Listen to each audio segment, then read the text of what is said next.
first of all, thank you to all of you for coming up here to put this issue out in the forefront where it needs to be. You know, mental health has been something that has been stigmatized, and people, you know, in our community, we hide it. We think we should be ashamed of it, and sometimes we don't even deal with it, and that's a big part of the problem, because it escalates and becomes something else. So it's so important. And then when we talk about services and funding and policies, we have to make sure that we have stuff that addresses our community.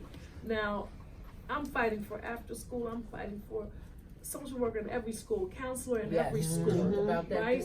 this Is what we have to make happen, but it's more than that. It's so much more than that. Because we were so heavily incarcerated, we have to make sure that people leaving incarceration get services. Everyone who has been through that experience, even for a small period of time, needs help.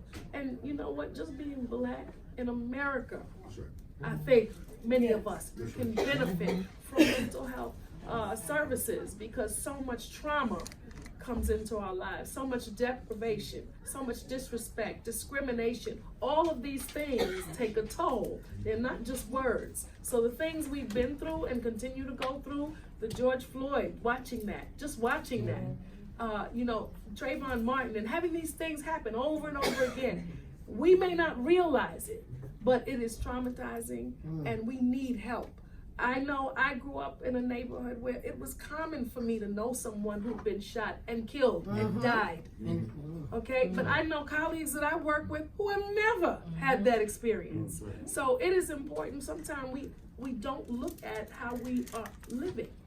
A lot of us live with lack of food, food insecurity, right?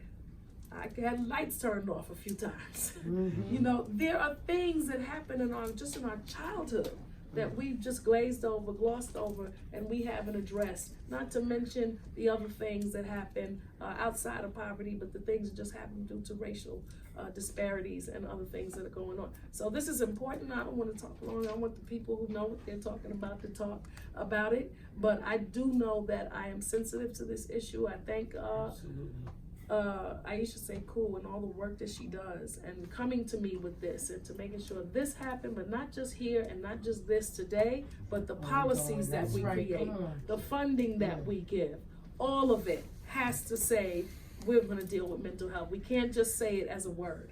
It is something that needs to be acted on.